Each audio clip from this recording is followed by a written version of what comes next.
Coucou tout le monde, petite météo énergétique du mois de mars. Alors, j'ai pris l'habitude, comme vous avez pu le constater depuis le début de l'année, de prendre un petit peu de temps pour voir quelles sont les énergies du moment et du mois en cours. Alors là, j'aurais envie de dire que pour le mois de mars, on est dans une énergie où on vous demande de ne rien lâcher par rapport à ce que vous entreprenez, par rapport à ce qui est prévu, par rapport aux épreuves que vous affrontez. Surtout, ne lâchez rien. Les choses sont en train de changer. Ce n'est pas le moment de baisser les bras. Alors, ça peut parler dans différents cadres de figure, professionnel, familial, sentimental, peu importe. N'oubliez pas que nous sommes dans une transition depuis déjà quelques temps où il y a du nettoyage, où les blessures anciennes ressortent.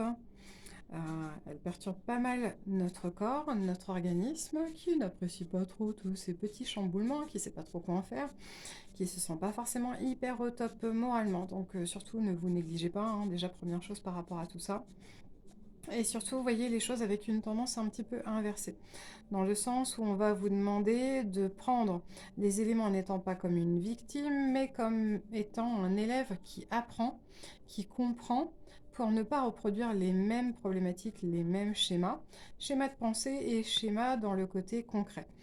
Alors c'est plus simple à dire qu'à faire, puisqu'il y a des choses pour certaines personnes qui sont présentes depuis des années, qui peuvent euh, leur faire baisser les bras, les décourager.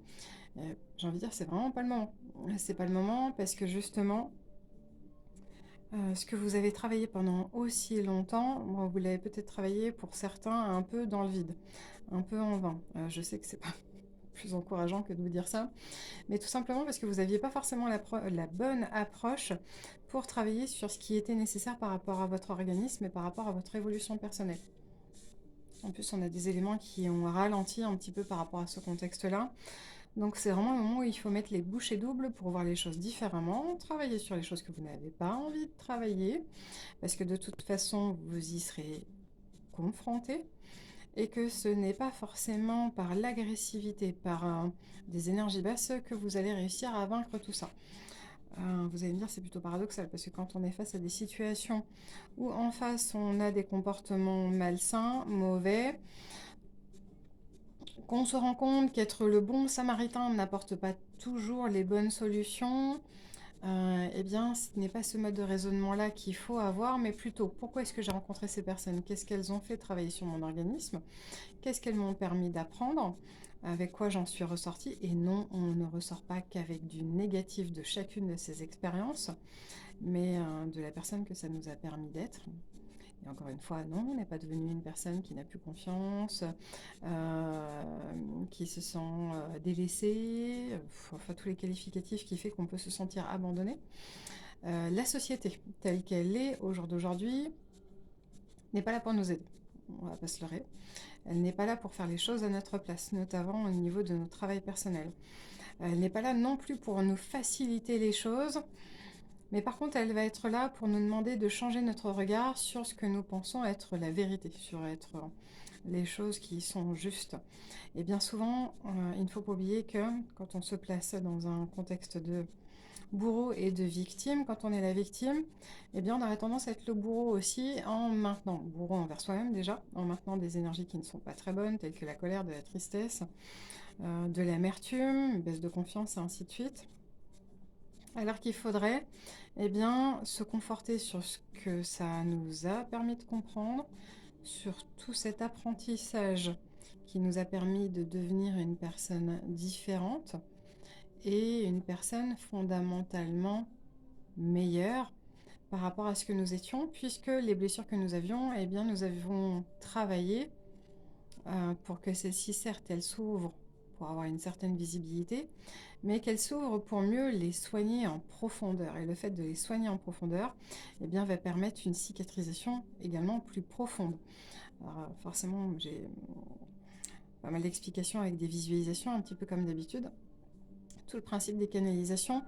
Mais voilà, surtout, ne négligez pas cette cicatrisation qui va bientôt arriver à sa fin, puisque même si ça prend encore quelques mois, les choses elles vont aller très vite et de plus en plus vite, puisque le système s'effondrant de plus en plus rapidement, ça va être le moment, un peu comme, encore une fois, toujours ces vagues, de surfer sur le haut de la vague, et bien pour profiter de cet élan, et non pas de couler avec, mais de remonter en même temps pour mieux se retrouver au travers de tout ça, et surtout sortir de ces schémas qui ne sont pas en adéquation à notre évolution. Normalement, je sais qu'il y a pas mal de problématiques pathologiques actuellement qui ressortent, parce que justement, le corps est en train de nous parler pour nous dire: Eh oh, t'as toujours pas compris là, t'en as plein le dos. Ou oui, oui, mon genou il me fait trop mal, le genou. Encore une fois, comment se positionner? Notre corps va nous faire de moins en moins de cadeaux sur ce que l'on est censé comprendre. Bah, tout simplement parce qu'il y a un moment où il faut arrêter de se voiler la face aussi. Et qu'au travers de notre corps, eh bien, nous ne pouvons plus ignorer les informations que nous avons. Donc déjà, prenez du temps pour vous, prenez soin de vous, accordez-vous une pause. Ce n'est pas un moment aussi où il faut être tourné uniquement vers les autres pour ne vivre qu'au travers des autres, aider, apporter, enfin voilà. Il y a un moment où il faut s'aider soi aussi, parce que si on ne le fait pas, personne ne le fera pour nous. Bon, ça peut paraître évident comme ça, mais on a souvent tendance à penser que à donner beaucoup aux personnes autour, le jour où on a besoin, eh bien ces personnes-là peuvent être là également. C'est pas toujours le cas, surtout qu'en fonction de ce que vous donnez et à qui vous le donnez, il y a des personnes qui se nourrissent beaucoup, mais qui ne sont pas là pour vous redonner. Alors certes, la nature est plus ou moins bien faite, généralement on arrive à retrouver quand même un équilibre au travers de d'autres contextes. Mais là j'ai envie de dire priorité. Priorité sur soi, priorité pour se rebooster, pour prendre le temps de cicatriser, pour prendre le temps de voir les choses avec un peu plus de recul. Et ce mois de mars va être le début d'une transition, justement, où nos organismes vont voir les choses avec un regard